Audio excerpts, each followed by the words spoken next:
Vocês, enfim, têm a noção de que a astrobiologia é a ciência que tenta entender a vida no contexto do universo, né? A gente tem a biologia, que estuda a vida na Terra, que é o único exemplo conhecido de vida que nós temos, mas a astrobiologia ela busca expandir essas fronteiras para entender não só como a vida se origina, mas qual é a possibilidade e a chance de encontrarmos vida em outros lugares que não sejam a Terra. Quer dizer, a gente sabe que todos os seres vivos que a gente conhece hoje na Terra, eles têm uma única origem. O processo pelo qual a vida se forma não é muito claro, então parte da missão da astrobiologia é entender justamente como é que a gente vai de moléculas simples de carbono até formas replicantes que produzem vida. Esse é a primeira grande pergunta, entender como isso acontece. E aí, a partir do momento que a gente começa a entender como isso acontece, também tentamos identificar se isso pode ter acontecido em outros lugares que não a Terra. E nós estamos vivendo uma época muito especial para essa ciência, que é uma ciência, digamos, emergente, né? Ela é relativamente nova. Até algumas décadas atrás, o pessoal falava em exobiologia em vez de astrobiologia. A astrobiologia foi uma tentativa de juntar tudo, né? Tem a biologia, que é da Terra, a exobiologia, que seria da fora da Terra, que a gente não tem essencialmente conhecimento nenhum nesse momento, e aí a astrobiologia tenta juntar tudo, tenta enxergar o fenômeno da biologia por um contexto astrofísico, né? Então você olha para o universo inteiro e tenta entender a biologia nesse contexto mais amplo. E agora a gente vive um momento muito especial para isso, porque estamos tendo a oportunidade de fazer missões espaciais que buscam as evidências de que pode ter havido vida em outros lugares, de fato indo a esses outros lugares, ou pelo menos observando aqui da Terra esses outros lugares. Bom, de que lugares nós estamos falando? Em primeiro lugar, a gente divide entre dois segmentos principais. Nós temos as pesquisas dentro do Sistema Solar, e essas pesquisas são muito interessantes porque dentro do Sistema Solar a gente já tem a capacidade técnica de fato visitar os lugares. Então podemos ir a Marte, podemos ir à Lua de Júpiter, se não for com astronautas, pelo menos com sondas automáticas, robóticas, e de fato buscar essas informações em loco, né? E fora do Sistema Solar, que é um ambiente muito rico e vasto para a gente fazer esse tipo de pesquisa, nós temos um ambiente ainda mais vasto, que é o espaço interestelar, que são outros sistemas solares que orbitam em torno de outras estrelas. Você tem outros sistemas planetários por aí, muitos deles já foram descobertos, e claro, existe uma ambição muito grande de descobrir planetas similares à Terra, até pela expectativa de que planetas similares à Terra naturalmente teriam condições adequadas para o surgimento da vida. E quem sabe a evolução, quem sabe o surgimento de formas de vida complexas como a gente tem aqui, quem sabe o surgimento de formas de vida inteligente como nós temos aqui na Terra. Se bem que às vezes a gente acha que essa inteligência falta um pouco. Mas enfim, pelo menos por uma definição geral, a gente pode dizer, vamos chamar então, em vez de inteligentes, vamos chamar de tecnológicas. Civilizações tecnológicas, que são capazes de desenvolver instrumentos tecnológicos. Bom, o segmento Sistema Solar tem tido evoluções bastante consistentes, mas ele joga com o fato de que realmente a Terra, no Sistema Solar, é um planeta único. Não tem um planeta similar à Terra no Sistema Solar.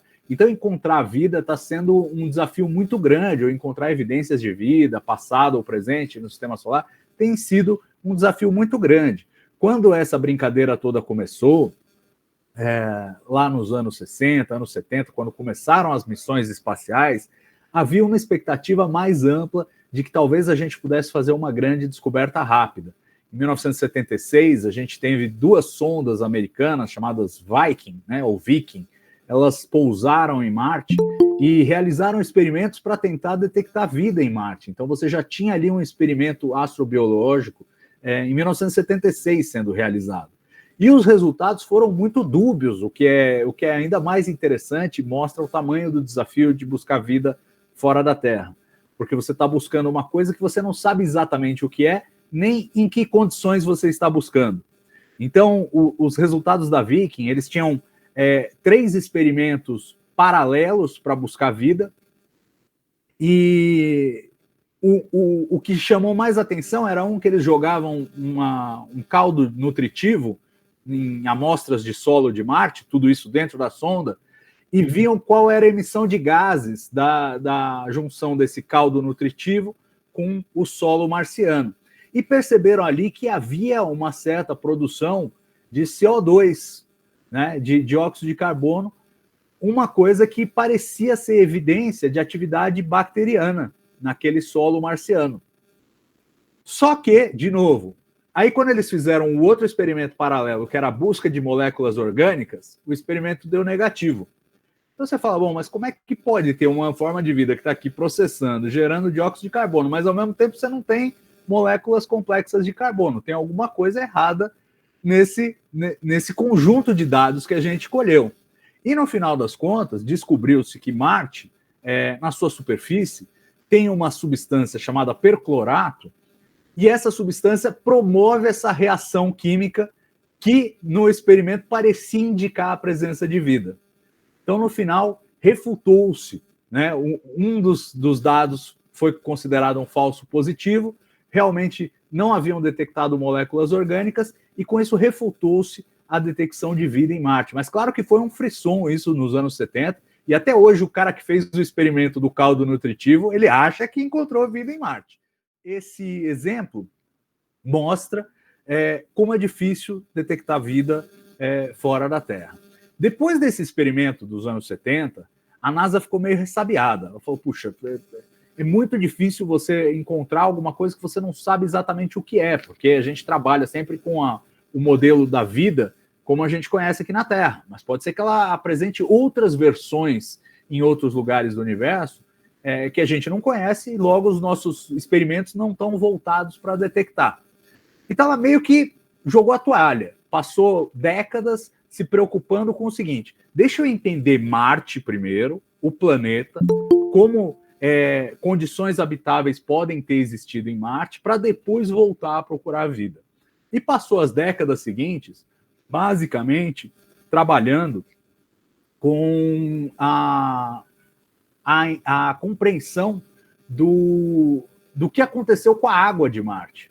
Né? Há evidências, desde as primeiras missões, que você tem ali leitos de rios e lagos, e várias evidências no solo que parece que Marte teve água corrente no seu passado. E a água é o componente essencial para a vida. E então a NASA queria entender, mas para onde foi a água? Porque hoje é um deserto seco, gelado. E nisso foi descobrindo que, de fato, houve um período de Marte, pelo menos no primeiro 500 bilhão de anos da história, né? O Sistema Solar tem 4,5 bilhões de anos, então aquele primeiro 500 bilhão ali do comecinho, mesma época em que a vida deve ter surgido aqui na Terra, que Marte tinha condições para a vida, tinha água líquida estável na superfície. E como eles foram detectando isso? Bom, estudando a mineralogia, vendo minerais que estavam na superfície de Marte, que só podiam ter sido formados com o contato da água, observando os traços no solo, detectando, fazendo a detecção direta de água na forma de gelo, por exemplo, nos polos de Marte, fazendo uma detecção remota com satélites em órbita para identificar a presença de gelo no subsolo marciano. Então ficou claro que Marte já teve água líquida, hoje muito dela foi perdido para o espaço, basicamente as moléculas de água sobem para a atmosfera, e aí como a atmosfera de Marte é muito rarefeita, a radiação destrói essas moléculas, o hidrogênio foge, o oxigênio cai e oxida o planeta, por isso que o Marte é aquela coisa avermelhada, toda oxidada. Você teve a perda do hidrogênio e o oxigênio oxidou a superfície, e a água basicamente desapareceu. Uma parte foi perdida para o espaço e a outra parte se conserva ainda como gelo nas calotas polares e no subsolo marciano. Então aí gerou-se a expectativa de que Marte, pelo menos no passado, se ainda não no presente, tivesse vida. E aí voltamos agora, depois de todas essas descobertas, depois de toda essa compreensão, a busca por vida. Tem um rover agora, marciano, feito pela NASA também, chamado Perseverance. E esse rover pousou numa das regiões onde há a maior probabilidade de que existam sinais bioquímicos, né, de vida passada em Marte. Então, muitas camadas de sedimentos que poderiam ter preservado ali essas moléculas, mesmo depois de bilhões de anos, por conta de camadas de argila que se formam e preservam essas moléculas. E o Perseverance está lá, fazendo análises em solo com os seus instrumentos que, colocados numa missão espacial, são muito mais limitados do que aqueles que nós temos em laboratório na Terra, mas também colhendo amostras. Então, amostras que têm o potencial de ter essas evidências, ele está recolhendo roboticamente, colocando nos tubinhos, e a ideia da NASA, em parceria com a ESA, Agência Espacial Europeia, então americanos e europeus estão emparcerados nisso, é trazer esses tubinhos em algum momento de volta para a Terra, para poder fazer análise com laboratórios de solo, com mais tecnologia, para de repente encontrar as primeiras evidências de que Marte teve vida. Se é que teve, não sabemos. É uma das perguntas que vão ser respondidas nos próximos anos. Provavelmente, se vocês um dia decidirem seguir uma carreira de ciência e forem para a astrobiologia, vocês podem ser os descobridores disso, porque, inclusive, é uma coisa que se enfatiza muito nas missões espaciais, é que o horizonte de trabalho delas é de muitos anos. Então, missões que estão sendo planejadas agora vão voar daqui 10 anos e daqui a 20 anos os dados vão estar sendo analisados ainda por novas descobertas. Então, é uma coisa que transcende gerações, digamos. É uma das coisas mais bacanas desses projetos espaciais. Você vê projetos que duram décadas e, às vezes, as pessoas que começaram não são as pessoas que terminaram. É muito...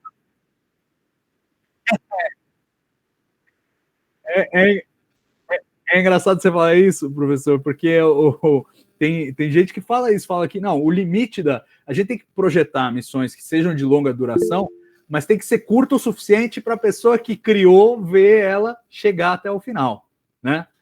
Então, assim, Marte é o nosso alvo número 0 para procurar evidências de vida passada. E vida presente, lugares em que, de repente, existe a possibilidade de vida ainda hoje estar proliferando dentro do sistema solar. Tem alguns alvos aí que são preferenciais.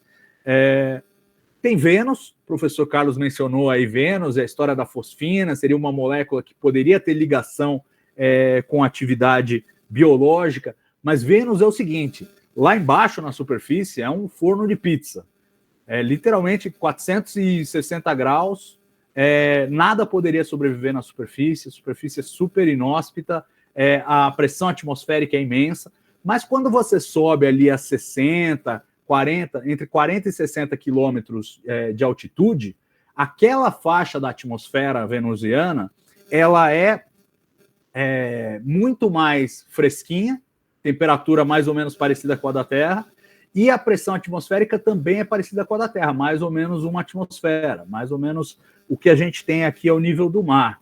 E aí especula-se que, de repente, formas de vida podem ter surgido em Vênus no passado, também há evidências de que Vênus já teve oceanos no passado, a água também foi perdida, um processo mais ou menos parecido com o que aconteceu com Marte, mas mais por causa da temperatura do que por causa da atmosfera rarefeita. E aí imagina-se que vida possa ter surgido lá e, de repente, tenha conseguido sobreviver num ciclo que ficasse o tempo inteiro nas nuvens de Vênus. Então, a gente sabe, por exemplo, na Terra, que há bactérias que vivem nas nuvens, que vivem na alta atmosfera, mas elas sempre têm uma conexão do que a gente vê aqui nos ecossistemas com o que acontece aqui no solo. A questão é, será que em Vênus daria para as bactérias se desenvolverem, evoluírem, para viver só com base no que nós temos lá na alta atmosfera? É uma ótima pergunta essa, porque Vênus é o planeta, se você for olhar em termos de massa, composição, ele é o mais parecido com a Terra, ele é mais parecido que Marte. Só que Vênus está mais perto do Sol. E essa foi a sina de Vênus. como está mais perto do Sol, a temperatura aumentou brutalmente por causa do efeito estufa. Então você tem lá uma atmosfera, que essa é uma coisa dramática. Quando a gente olha para Vênus e olha para o que a gente está fazendo aqui na Terra, a gente fica um pouco preocupado, porque assim, até onde a gente sabe, a quantidade de carbono que a gente pode emitir, mesmo nos nossos piores dias, não vai ser suficiente para transformar a Terra em Vênus. Vai ser suficiente para transformar a Terra num lugar bem pior do que ela é hoje, para a vida que existe hoje, mas ainda assim não como Vênus. Agora, o que a gente viu em Vênus é o que eles chamam de um efeito estufa descontrolado. Você tem um aumento de temperatura que aumenta as emissões de CO2, que aumenta a temperatura, que aumenta CO2, que aumenta a temperatura, e você tem um ciclo, até que você chega a uma temperatura tão absurda que a água não consegue se manter na superfície de jeito nenhum. Ela evapora, e aí no que vai para a alta atmosfera acontece o que aconteceu com Marte, basicamente. Então ela vai para a alta atmosfera, lá a radiação do Sol quebra as moléculas de água, o hidrogênio foge para o espaço, o oxigênio pode até voltar, mas o hidrogênio vai embora, e nisso você perde a água, você não tem mais a água. Como é que eles sabem que Vênus deve ter tido muita água no passado? Eles olham para o hidrogênio que ainda existe no planeta e descobrem que a composição dele, o hidrogênio tem 3 formas, né? Ele tem 3 isótopos, que eles dizem, 3 tipos de hidrogênio. Tem o hidrogênio que é um próton só no núcleo e acabou, é isso. Tem o hidrogênio que é um próton e um nêutron, e esse hidrogênio é chamado de deutério. E tem o trítio ainda, que é o hidrogênio com 2 nêutrons e um próton. São 3 versões diferentes. E o que acontece é o seguinte, normalmente você tem uma proporção que tem a ver com a própria formação do sistema solar, uma proporção específica que tem muito mais hidrogênio leve, o hidrogênio com um próton só, do que deutério e trítio. Trítio ainda é super raro, e o deutério é mais ou menos presente, mas ainda muito menos que o hidrogênio. Só que quando você tem esse processo de fuga do hidrogênio, por conta da radiação solar, o hidrogênio pequenininho, magrinho, escapa com muito mais eficiência que o deutério. Então você começa a ter um aumento de deutério na proporção.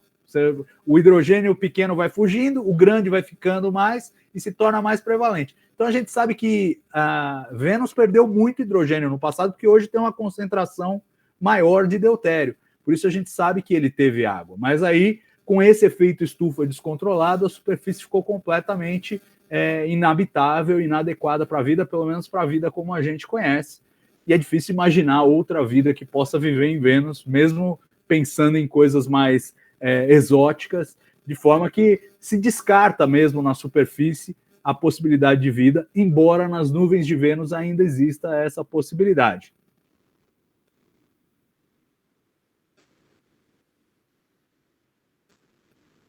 Vamos lá, vamos na sequência. Ó, como a descoberta de moléculas orgânicas em Marte se relaciona com a possibilidade de vida? Eu cliquei aqui, com vida que se foi. Eu acredito que essas moléculas podem ter vindo de reações químicas ou impactos de meteoritos. Alguns meteoritos contêm essas moléculas orgânicas como carbono. Marcos, a tua pergunta é muito pertinente e essa é uma das grandes angústias mesmo dos pesquisadores, porque eles observam lá e falam, bom, tá, achamos essas moléculas orgânicas. Elas são super raras em Marte, justamente porque na superfície, por conta dos percloratos, a interação com a radiação ultravioleta do Sol, lá não tem camada de ozônio, então o ultravioleta chega com força na superfície. Você tem essa destruição dessas moléculas, então elas são super raras. Normalmente você tem que achar moléculas orgânicas no subsolo, ou escavando um pouquinho, ou incrustadas em rocha. Elas são numa quantidade muito pequena. E aí, com essa quantidade pequena, é possível evocar uma explicação de que elas, de repente, tenham vindo de meteoritos, de repente tenham vindo de impactos de asteroides que caíram em Marte e distribuíram essas moléculas, porque, de fato, elas são bem prevalentes em alguns desses asteroides que vagam por aí. Então, um dos grandes desafios dos cientistas, quando eles encontram essas moléculas, é identificar justamente a origem, né? E em estudos mais recentes, feitos com o Curiosity, com o Perseverance, que são os rovers marcianos que estão em operação lá em Marte, há evidências de que a quantidade encontrada em alguns lugares é grande demais para ser só de impacto de meteoritos.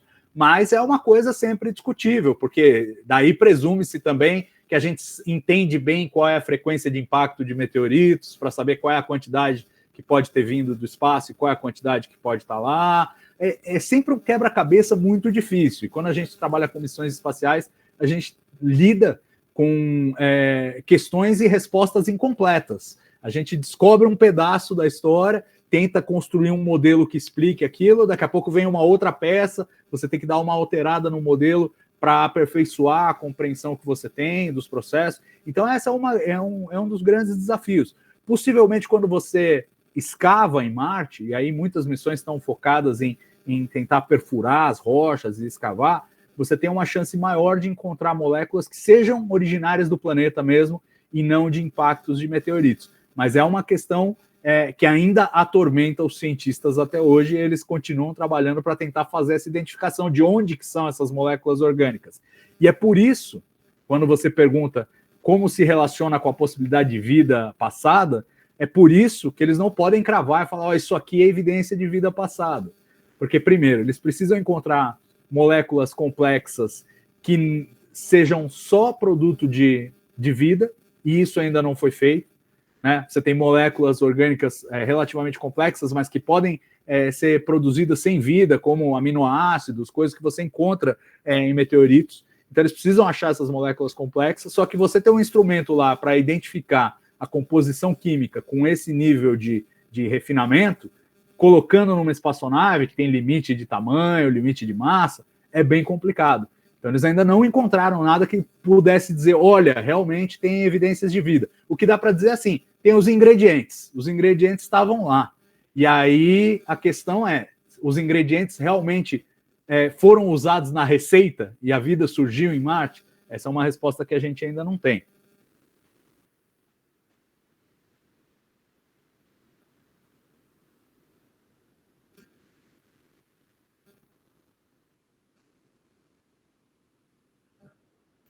É interessante essa pergunta e, assim, vou quebrar nas duas vertentes. Nas ciências biológicas, eu acho que seria absolutamente fascinante, porque a gente poderia comparar, poderia fazer biologia comparada, como é biologia na Terra e biologia em outro planeta, e descobrir quais são as similaridades e quais são as diferenças. De repente, pode não haver tantas similaridades, né? A gente sabe, por exemplo, na Terra, que 20 aminoácidos são os suficientes para formar todas as proteínas que a vida na Terra tem. Então, com esses 20 tijolinhos, você forma todas as combinações de proteínas que a gente vê na vida terrestre. Mas existem outros aminoácidos que a vida aqui na Terra não usa. Será que em outros lugares a vida pode surgir e usar outros aminoácidos? A mesma coisa se aplica a ácidos nucleicos. A gente sabe que o DNA, por exemplo, tem 4 tipos de ácido nucleico que serve para codificar ali a informação genética.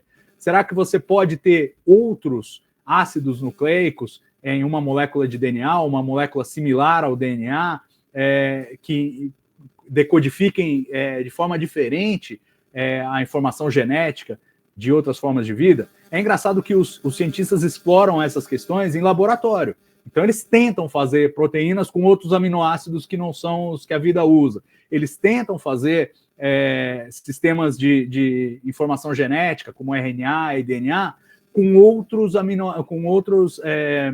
nucleotídeos que não são aqueles tradicionais. E, de fato, veem que tem alguma possibilidade, porque eles conseguem criar essas moléculas e ver elas em ação em laboratório. Agora, será que existem barreiras mais à frente na evolução da vida que falam e acabam selecionando e falando, não, a que funciona é essa aqui? Então, quando a gente descobrir uma segunda vertente de vida, uma vida que não se originou aqui na Terra e que pode ter características diferentes ou características iguais, a gente vai poder ter uma noção mais concreta do que é contingente na vida, ou seja, o que pode ser ou não na vida aqui na Terra, e do que é obrigatório, tipo, você precisa ter isso para que a vida evolua. Então, acho que seria uma abertura incrível para as ciências biológicas. Já para a nossa filosofia de vida, impacto social, essa é uma grande interrogação e ninguém sabe o que vai acontecer. Eu acho que pode ir desde nada, é a notícia da semana que vem ninguém está nem aí, porque, convenhamos, a essa altura a sociedade já está acostumada com a ideia de vida extraterrestre, seja pelo cinema, literatura. Ninguém acha que é uma coisa completamente maluca e completamente impossível. Então, eu desconfio, eu tendo a achar que, pelo menos das possibilidades de vida que nós podemos descobrir agora mais concretamente, do tipo bactérias no passado de Marte, ou bactérias na atmosfera de Vênus, ou alguma forma de vida nas luas oceano de Júpiter, de Saturno, eu acho que a sociedade vai reagir bem, vai reagir com certa naturalidade. Agora, se a gente encontrar vida inteligente fora da Terra, aí sim, aí eu acho que abre um espectro muito maior, porque aí entram fatores culturais. Será que essas formas de vida inteligentes extraterrestres têm religião? Será que a religião é parecida com as nossas? Será que é outra diferente? Será que eles não têm? O que isso quer dizer para toda a mitologia que nós temos da criação e da criação da vida na Terra? Como é que isso impacta as pessoas? Vai mudar ou elas vão aprender a interpretar os mitos de uma forma mais alegórica e menos precisa?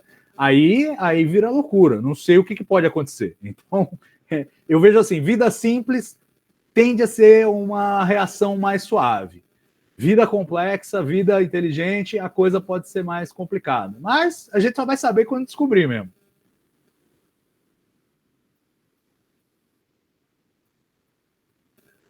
Opa!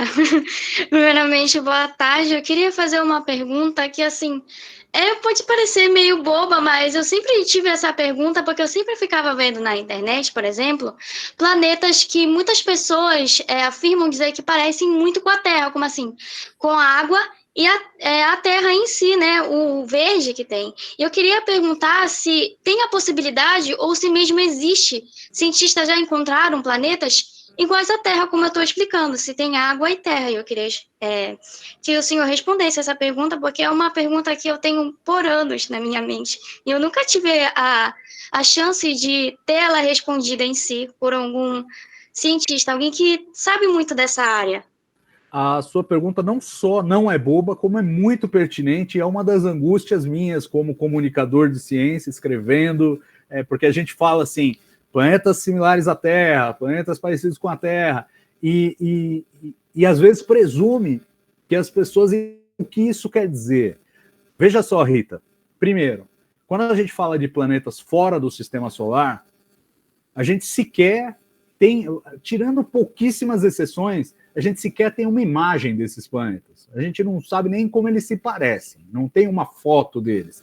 Quando tem uma foto, que é muito raro, normalmente são planetas muito grandes, tipo Júpiter, muito jovens, e ainda assim ele é só um pontinho na foto. Ele é isso. Essa é a informação que nós temos do ponto de vista visual. Então a gente nunca vai poder dizer, pelo menos com a tecnologia de hoje, tal planeta é parecido com a Terra do ponto de vista de você olhar para ele e falar, ele é parecido. Ele tem aqui continentes, ele tem oceanos, ele tem... Quais são os parâmetros para os cientistas hoje dizerem que um planeta é parecido com a Terra? São as duas coisas que eles conseguem determinar. É a massa e o tamanho do planeta. Então essas são os dois parâmetros básicos que a pesquisa de planetas fora do sistema solar hoje permitem fazer. Você tem algumas técnicas indiretas para descobrir esses planetas, ou seja, você não observa eles diretamente, você ou vê a redução do brilho da estrelinha deles, porque eles passam na frente da estrela e reduzem um pouquinho o brilho da estrela por um tempo, e você calcula, passou um planeta aqui na frente, e você sabe o tamanho do planeta pelo tanto que o brilho da estrela reduziu, então é uma medida indireta, e você sabe que é um planeta porque ele regularmente vai dando voltas e vai passando de novo. Então é um fenômeno que se repete periodicamente. Aí você fala, bom, é uma coisa que está em órbita, que está passando de tempos em tempos ali na frente da estrela. Então você consegue o tamanho, ou a massa, quando você mede o bamboleio da estrela, conforme os planetas giram ao redor dela e fazem ela bambolear por conta da gravidade. Então o planeta está girando, a estrela oscila, eles medem a oscilação e aí eles conseguem calcular a massa, porque o efeito gravitacional tem a ver com a massa. Então eles conseguem descobrir a massa do planeta, ou o tamanho do planeta. Com o tamanho e a massa, você pode calcular a densidade. E a densidade do planeta vai indicar se ele é rochoso como a Terra ou se ele é gasoso como Júpiter, como Saturno. Então a gente consegue dizer algumas coisas sobre ele. E aí entra um terceiro fator que ajuda nessa coisa da similaridade, que a gente consegue determinar pela órbita que o planeta está em torno da sua estrela, quanta radiação ele recebe do Sol. E a gente sabe que a Terra está numa posição muito especial dentro do sistema solar, que é aquela posição nem muito longe do Sol, nem muito perto do Sol, em que você tem uma temperatura em que a água consegue permanecer em estado líquido na superfície de forma estável, que é basicamente o que os cientistas consideram como o ponto mais essencial para a existência de vida. Então, o que a gente pode dizer hoje? Quando o cientista fala, nossa, encontramos um planeta que é muito parecido com a Terra, ele deve ter uma massa parecida com a Terra, ele deve ter um tamanho parecido com o da Terra, portanto, uma densidade parecida com a da Terra, e ele deve estar na chamada zona habitável do seu sistema planetário, ou seja, está numa região em que a radiação que ele recebe da estrela mãe dele não é de mais nem de menos, e ele poderia ter, em princípio, água em estado líquido. Mas, por exemplo, a gente não sabe se ele tem mesmo água, a gente não sabe se ele tem uma atmosfera como a da Terra, e muito menos a gente sabe se ele tem vida. Um dos grandes desafios, e de novo é uma pesquisa que começa a se desenvolver agora com muita intensidade e vai prometer mais respostas para o futuro, é justamente o estudo da composição atmosférica desses planetas. É uma coisa que agora começa a se tornar possível com, por exemplo, telescópios como o telescópio espacial James Webb, que recentemente foi lançado, tem telescópios de solo de próxima geração que vão ter 30 metros de espelho, 40 metros de espelho, e também vão permitir esse tipo de estudo. E aí você detectando a composição da atmosfera desses planetas, aí você vai poder inferir mais detalhes, como, por exemplo, se ele tem oceanos, pela quantidade de vapor d'água na atmosfera, você vai poder medir isso. Se ele tem vida, a gente sabe que, por exemplo, o oxigênio que está na nossa atmosfera só está lá porque tem gente fazendo fotossíntese aqui embaixo e emitindo esse oxigênio para a atmosfera. Se por um acaso amanhã acabar a fotossíntese na Terra, o oxigênio eventualmente vai reagir, porque o oxigênio é super reativo, então ele vai oxidar as coisas e você vai perder o oxigênio da atmosfera.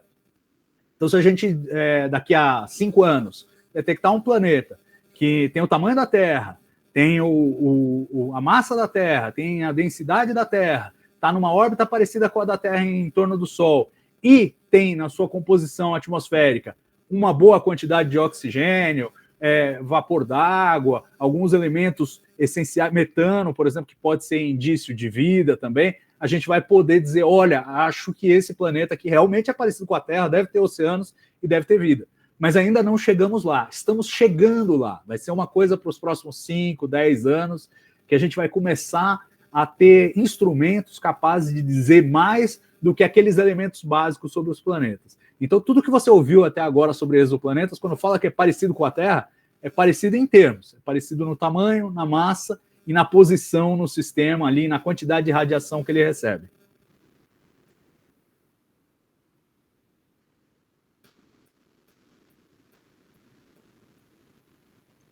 Boa tarde. Conseguem escutar? Sim, o áudio está bom? Ok. Não, na verdade, não seria bem uma pergunta. Assim, devo dizer que eu sou um entusiasta do tema também. Assim, entra ali na alçada das geociências, a gente puxa essas informações, que também é uma paixão minha, né? Eu sigo ali pelas ciências, estou mais inclinado à biologia, né, a paleontologia, a história da vida. Então, eu sempre gostei muito disso porque, assim, a gente está falando da origem, né? E conforme o professor foi falando, ali, pegando a fala dele de quais são as condições para a vida, como nós conhecemos, só que existem muitas perguntas, muitas incógnitas, né? A gente conhece a vida, vamos dizer, no molde que a gente encontra na Terra, mas é o único molde possível? E aí eu me recordei, já tem um tempo, assim, de que, se não me engano, são astrofísicos noruegueses estão encaminhando um estudo sobre possivelmente um quarto tipo de ligação química. Então, além da ligação iônica, covalente e metálica, teria esse quarto, que seria encontrado no núcleo de estrelas, tem alguma coisa ali com uma atração magnética. Então, são pequenos passos, né? Então, aqui nós conhecemos 3 tipos de ligação, mas fora da Terra, num ambiente específico, com condições específicas, pode ser que a gente tenha um quarto tipo, que aqui a gente não observa. Então, acho isso bastante interessante, justamente para você entender que, assim, o que nós não observamos aqui, como diria o Carl Sagan, né? A ausência de evidência não é evidência de ausência. Então, expandir essa visão justamente para que você possa encaixar essas possibilidades, né, dentro do que a gente entende. E também aproveitar para falar assim, da importância, especialmente da vida aqui na Terra, e por que não dizer em outros planetas, de atividade vulcânica. Como os vulcões são, devemos dizer, fundamentais para a manutenção da vida, né? Falou-se assim, inicialmente sobre assim, o bombardeamento de asteroides, né, entram ali na atmosfera, tornam os meteoros, e como eles, por muito tempo, enriqueceram a superfície do planeta com novos elementos, mas eles também destruíam a crosta, que ainda era muito delgada, era destruída e não conseguia se diversificar.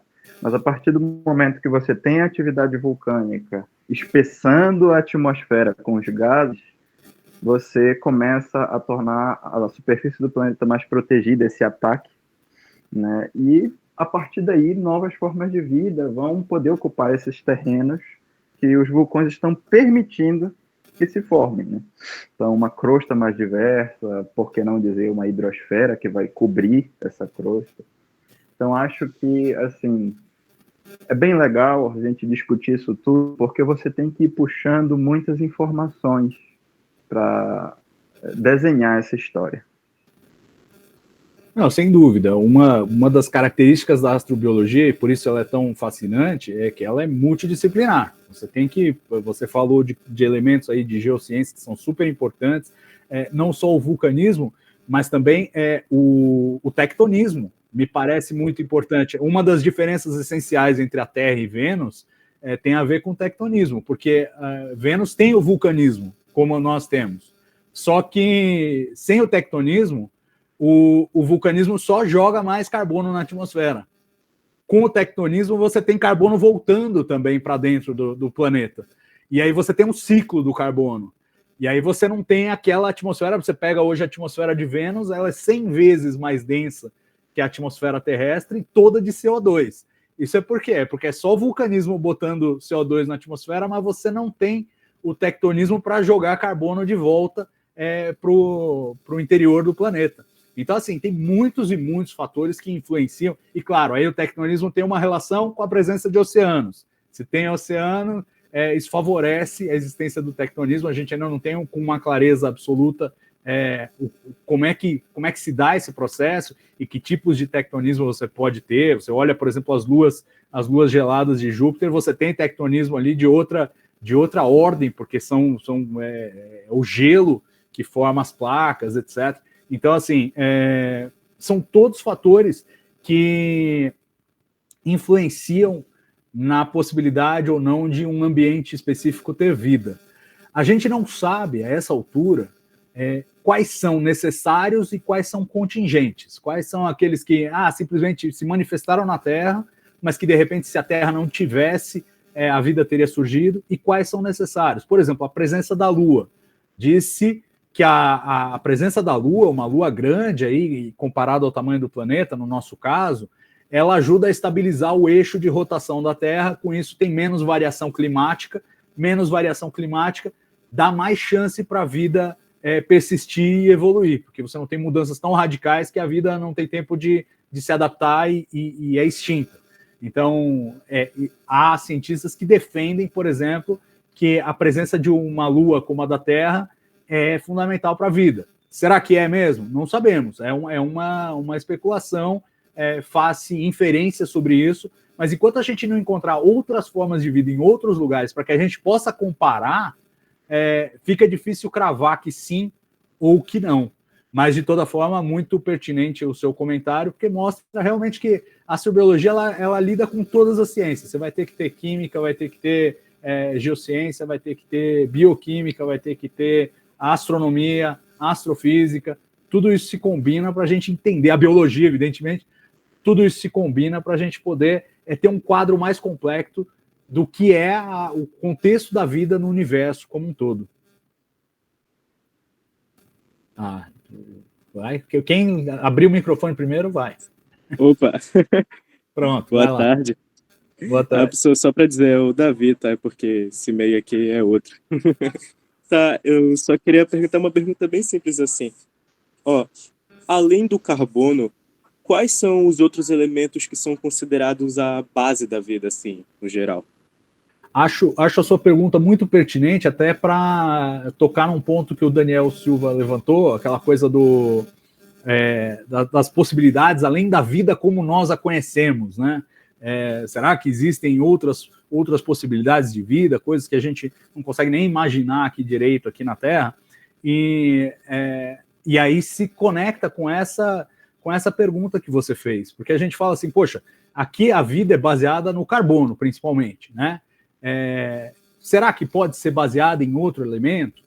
E o que a gente vê na tabela periódica, e isso a gente conhece bem, é que o carbono é disparado o mais versátil dos elementos. É o que consegue fazer a maior combinação de moléculas complexas que você consiga imaginar. Então, depois dele vem o silício, mas ainda muito para baixo. O carbono é o mais versátil dos elementos. Então, por isso, não por acaso, ele é a base da vida na Terra. Não bastasse isso, ele também é extremamente abundante. Dos elementos mais pesados ali, que hidrogênio e hélio, ele é um dos mais abundantes. Então, assim, a gente tem tudo para acreditar, embora a gente sempre tenha que manter a mente aberta, de que, de repente, a vida pode se manifestar de maneiras diferentes daquelas que a gente conhece, a gente pode partir como boa premissa que carbono é essencial e água é essencial. Não só pela abundância no universo desses elementos, hidrogênio, oxigênio e carbono, mas também pelo fato de que o carbono é muito versátil, e a gente sabe que a vida é um processo bioquímico complexo, então essa versatilidade do carbono é essencial, e a água serve como um solvente muito eficiente e também é muito prevalente, está em todo lugar. Então, essa combinação carbono-água parece ser meio invencível assim, no universo. Talvez exista formas de vidas diferentes no universo, mas dificilmente elas vão ter mais chance do que essa, que é digamos, a vida como nós a conhecemos aqui na Terra. Há razões, portanto, para além do chauvinismo terrestre, da gente acreditar que realmente a vida tende a ser baseada em carbono e usar a água como solvente. De uma forma geral. E sobre os elementos mais importantes, tem uma siglinha famosa que menciona os elementos mais importantes para a vida como a gente conhece aqui na Terra, que é a CHOMPS. Então é carbono, hidrogênio, oxigênio, enxofre, fósforo e nitrogênio. São esses eu falei fora de ordem, mas é isso aí. São os 6 elementos principais. Claro, a gente precisa de outras coisas. A gente fala, feijão tem ferro, tem que comer, precisamos de ferro, precisamos de outras coisas. Mas os 6 elementos principais, aqueles que, ao que tudo indica, não podem faltar, são esses 6 aí da sigla CHOMPS, que o mnemônico já ajuda a decorar. Boa tarde, dá para me ouvir? Sim. Certo. Boa tarde, um prazer. Meu nome é Sabrina. Eu tenho uma pergunta que também é um questionamento que foi sugerido pela minha avó.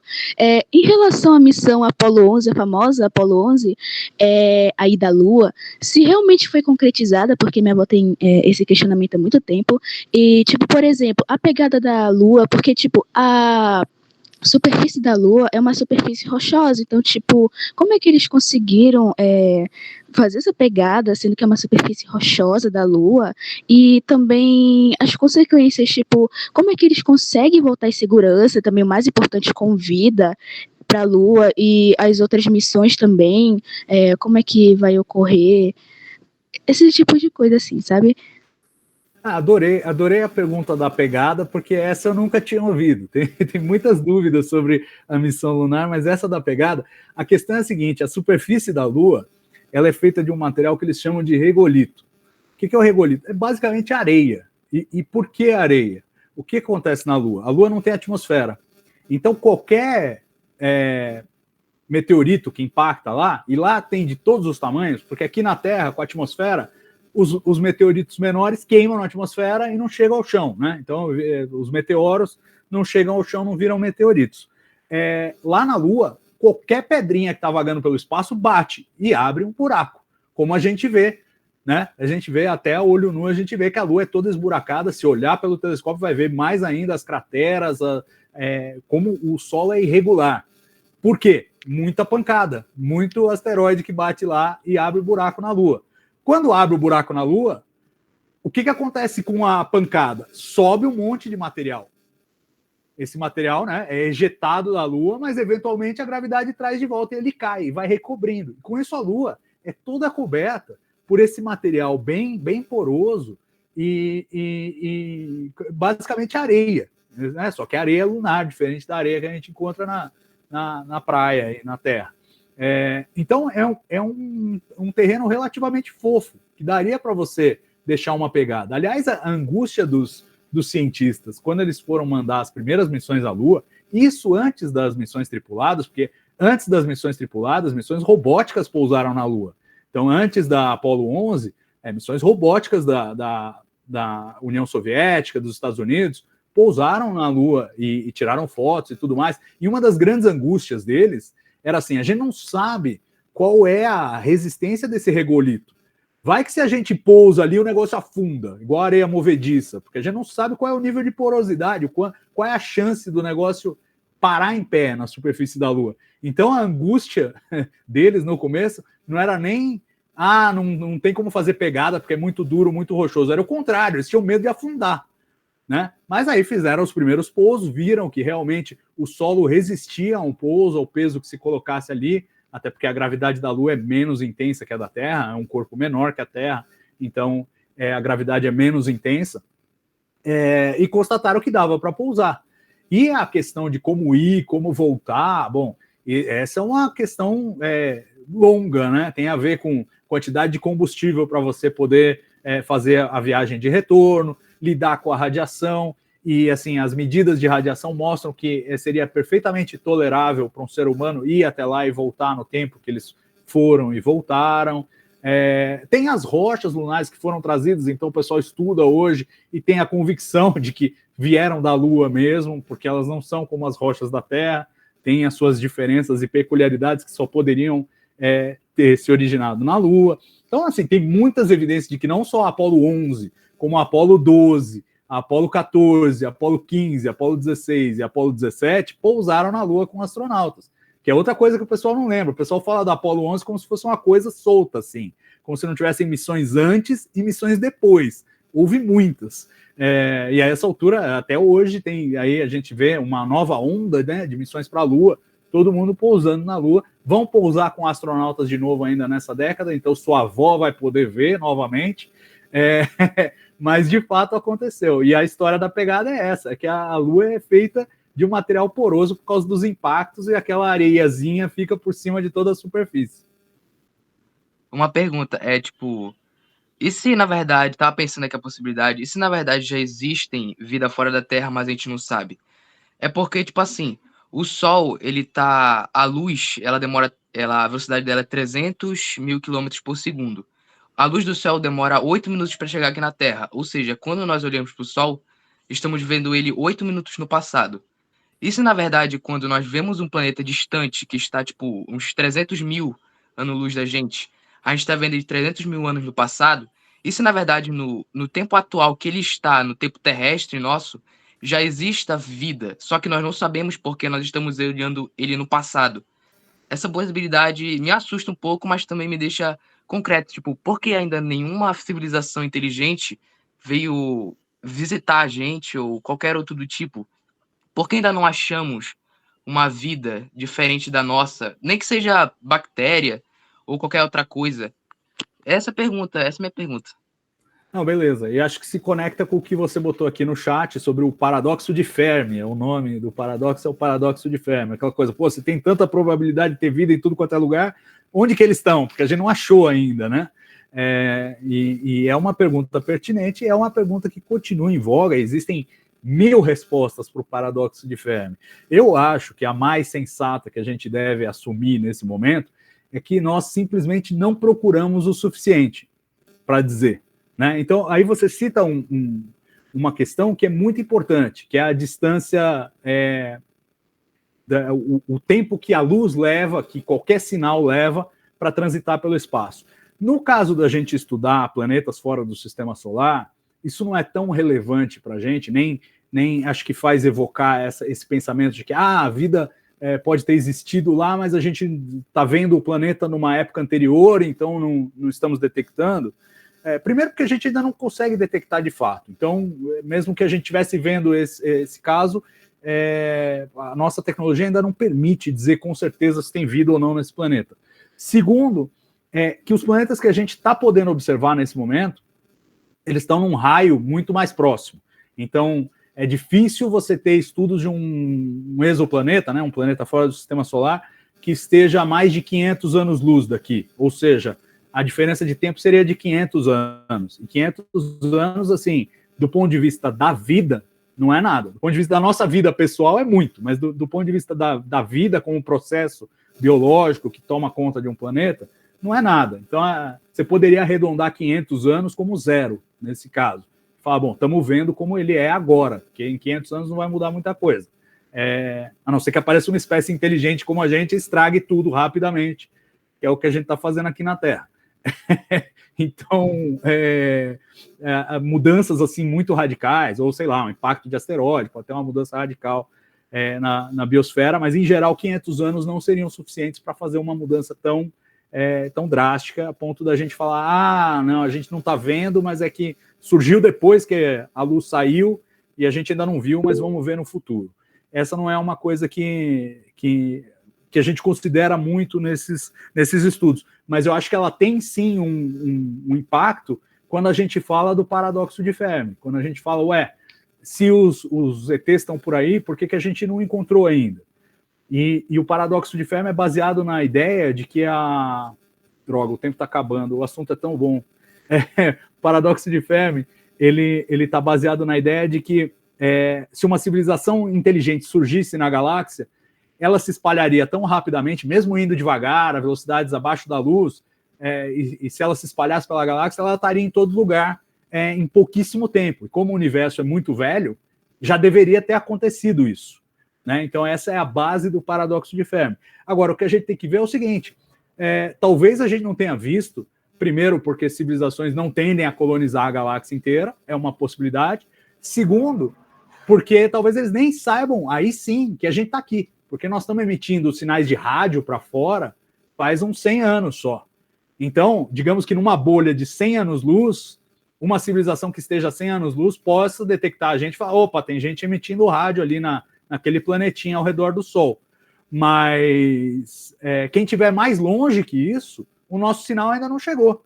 Então eles podem olhar para a Terra até detectar, parece que é um planeta que tem vida e tal, mas eles não vão saber que nós estamos aqui, porque o nosso sinal ainda não chegou até eles. E aí talvez eles não tenham tido a motivação de vir até aqui, né? Então essa é uma das especulações, supondo que eles possam fazer viagens interestelares, essa é outra barreira para o paradoxo de Fermi, assim, a gente não sabe se dá para viajar entre as estrelas, a gente sabe que existe um limite de velocidade, você mesmo mencionou, a velocidade da luz, e a uma velocidade subluz, demora muito para você ir de uma estrela a outra, e exige muita energia. Será que há alguma civilização que tem essa disposição para fazer isso? A gente espera que nós um dia sejamos essa civilização para fazer isso, mas não sabemos se isso é possível. Talvez não seja, e isso explicaria o paradoxo de Fermi. Enfim, tem 1001 possibilidades de explicar o paradoxo de Fermi. A moral da história é, não sabemos, aguarde cenas do próximo capítulo. Então vamos lá. Primeiro a Voyager, que é uma missão fantástica. Não, tudo bem. É uma missão fantástica e ela... O objetivo original dela era observar os planetas. Mas ela tinha 2 tipos de instrumento. Ela tinha instrumentos para observar os planetas de fato, tirar fotos, detectar a composição, etc. Mas tinha instrumentos também para observar o ambiente do campo magnético daquela região, o ambiente de radiação daquela região. Esses instrumentos continuam úteis mesmo depois que ela já saiu do sistema solar. E o que ela está transmitindo de volta é justamente qual é o ambiente de radiação naqueles confins para além do sistema solar. Então ela, notoriamente, alguns anos atrás, ela saiu da bolha de influência do vento solar. É o momento em que o vento solar começa a perder para o vento das outras estrelas. É a chamada heliosfera. Então, a Voyager saiu da heliosfera. E isso tem mudanças no ambiente de radiação que ela detecta e transmite para nós. Então, ela está nos ensinando qual é o ambiente de radiação quando você sai da bolha de influência do Sol, né? Da bolha de influência magnética do Sol. Isso é que ela está transmitindo. Mas claro que os caras têm um prazer especial de manter ela o máximo possível, até pela longevidade da sonda. Ela é quase uma representante nossa no espaço interestelar, e é evidente que os cientistas, além de colherem esses dados, têm um carinho enorme e vão fazer ela durar, nem que seja com um instrumento, meio instrumento, que ela está tendo que desligar os instrumentos com o passar do tempo, porque a bateria de plutônio dela vai perdendo energia, ela tem que economizar. Então ela vai se tornando cada vez menos ativa, cada vez mais desgastada, mas eles vão levar até o último dia, e eu acho bom que levem mesmo. A segunda pergunta sobre a nova corrida espacial, né? Essa nova corrida espacial é empolgante, porque ela envolve não só muitos países, mas também a entrada da iniciativa privada, a entrada de empresas e a criação de mercados para a exploração de turismo espacial, para, de repente, o fornecimento de serviços para a NASA, de transporte de tripulação, de carga, de envio de cargas úteis até a Lua. A gente viu algumas missões privadas à Lua já sendo realizadas de forma não tripulada, depois teremos de forma tripulada, e essa grande concorrência polarizada de novo entre Estados Unidos e China, né? China com seus parceiros, Estados Unidos com seus parceiros, então nessa corrida que lembra um pouco a anterior do ponto de vista geopolítico, né? De disputa de supremacia tecnológica, de mostra de poderio tecnológico, tem um pouco disso, mas tem esse outro elemento, que é a entrada dos entes privados, a possibilidade de você ter muito mais missões, muito mais experimentos, tudo isso é motivado pela redução de custos, né? Então, a tecnologia ficou mais barata, os computadores ficaram mais baratos, mais econômicos, menores, e as coisas foram evoluindo. A Sabrina quer levantar a mão, eu aceito a pergunta, mas meu filho vai me dar bronca. Vai, última pergunta. Ah, que bom, ótimo. Feliz que sua avó gostou da resposta. E o Brasil? Nossa, pois é, o Brasil é a tristeza da minha vida. Porque, assim, o Brasil tem um programa espacial antigo, né? Desde os anos 60 ele está sendo desenvolvido, desde a visita do Gagarin. O Gagarin subiu ao espaço pela primeira vez, visitou o Brasil, o Jânio Quadros, então presidente, criou aquele que viria a ser o INPE, Instituto Nacional de Pesquisas Espaciais, aqui em São José dos Campos. E a gente tem um programa espacial relativamente desenvolvido em algumas áreas, por exemplo, na área de satélites. Nós somos capazes de produzir satélites, tem o Amazônia 1, que foi lançado recentemente, está operando pelo INPE, temos uma parceria com a China, o Cibers, mas nós temos uma deficiência muito grande na área de lançadores, foguetes capazes de colocar coisas no espaço. Temos foguetes de sondagem, tentamos desenvolver alguns lançadores orbitais, não tivemos sucesso, eventualmente esses programas foram cancelados, outros foram criados, mas também não receberam o investimento que deveriam. O que falta, basicamente, é firmeza de propósito do governo brasileiro, de investir nisso de uma forma consistente. A gente vê que não existe essa priorização. E um programa espacial é um programa que exige, não é um governo que vai fazer, são décadas de investimento, né? A gente, quando começou a parceria com a China, a gente era mais ou menos parelho com a China. Agora a China tem sonda em Marte, sonda na Lua, trouxe a amostra da Lua, tem não sei quantos mil satélites, tem uma estação espacial em órbita, e nós continuamos aqui com os nossos pequenos satélites. A parceria com a China é uma das maiores coisas que nós temos. Então, assim, é frustrante, falta investimento, e é triste porque nesse momento agora que nós estamos, com essa entrada da iniciativa privada, com uma nova era, com uma redução de custos, a gente poderia entrar de forma mais competitiva. E estamos perdendo esse bonde de novo. Precisávamos entrar agora antes que fosse tarde demais. Mas estamos perdendo o bonde. Infelizmente, a notícia não é boa nesse front. Realmente, o desenvolvimento é muito empobrecido aqui no Brasil em termos de missões espaciais. A gente tem muita competência nas universidades, tanto que fazemos parcerias, trabalhamos com os outros. Tem uma missão Plato agora que vai voar da ESA, Agência Espacial Europeia, para detectar planetas similares à Terra, como aqueles que a gente já qualificou para a Rita, e tem participação brasileira. Então, quer dizer, astrônomos brasileiros trabalhando na missão, mas a capacidade de investimento para a gente desenvolver nossas próprias missões sozinhos tá difícil, as coisas são bem limitadas, infelizmente, estamos para trás. É isso. Bacana, cara, foi um prazer e a gente combina. Um abraço para todos aí, hein? Tchau, tchau.